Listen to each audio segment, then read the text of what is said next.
Nah, kita memasuki materi classification tree 2. Sebelum masuk, kita review dulu ya materi dari slide sebelumnya. Yang pertama, apa fungsi dari algoritma Han? Algoritma Han adalah algoritma rekursif yang berguna untuk membuat classification tree, ya, yang berguna untuk membuat classification tree.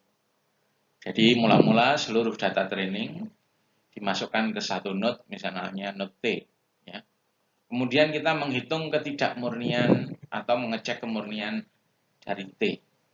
Kalau T murni, itu selesai sudah. Maka T langsung dianggap sebagai leaf node. Leaf node. Ya. Kalau T isinya C0 semuanya, maka leaf node-nya jenisnya adalah C0. Kalau T isinya C1 semua, maka leaf node adalah jenisnya C1. Ya. Ingat bahwa kemurnian atau ketidakmurnian itu dilihat dari kelas. Ya. Nah, kalau T tidak murni, maka kita akan menyeplit ya. Jadi T-nya kita split menjadi dua child. Ya. Menggunakan salah satu atributnya. Misalnya contoh yang di slide sebelumnya, home owner. Nilai home owner kan bisa yes, bisa no untuk home owner. Jadi yang home owner-nya yes, masuk ke salah satu anak. Home owner-nya no, masuk ke anak yang lain. Nah, sekarang T punya dua anak. Di masing-masing anak, proses yang sama dilakukan ulang ya. Kalau misalnya sudah murni, selesai. Anak tersebut itu dijadikan leaf node. Labelnya apa? Sesuai dengan isi kelasnya. Kalau C1 semua dilabeli C1. Kalau C0 semua dilabeli C0. Kalau misalnya masih belum murni, diulangi lagi ya. Anak pertama di-split lagi menggunakan atribut yang lain. Nggak mungkin atau tidak bisa dipakai home owner lagi. Ya, dan seterusnya. Ya. Anak kedua juga menjalankan algoritma Han secara independen. Jelaskan pengertian impurity.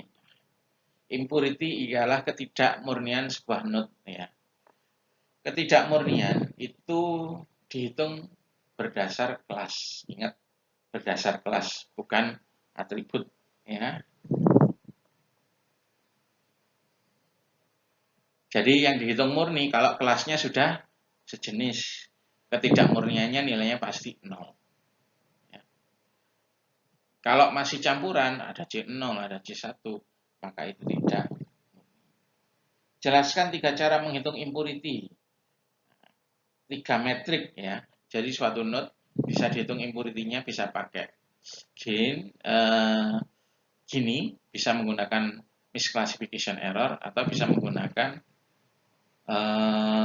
entropi. Boleh menggunakan salah satu, tapi kalau sudah pakai satu harus konsisten. Ya, di perhitungan selanjutnya pakai satu aja. Jelaskan pengertian gain. Nah, gain di sini adalah selisih ketidakmurnian antara parent dan anak. Ya. Tujuannya nyeplit di algoritma Han itu apa? Supaya anaknya lebih murni. Ya, jadi gain parent dan total gain dari anak harus lebih kecil total gain anak. Ya. Makin besar selisihnya, jadi makin kecil total gain anak. Nah, itu yang kita harapkan. Ya. Ya sudah. Jelaskan fungsi gain dalam algoritma Han. Nah, fungsi gain di sini ialah untuk memilih atribut mana yang digunakan untuk nyeplit. Contoh, misalnya kita mau nyeplit pertama kali di root. Ada 3 pilihan atribut. Mana yang kita pakai? Pakailah gain atribut yang memberikan gain terbesar. Nah, itu fungsinya dari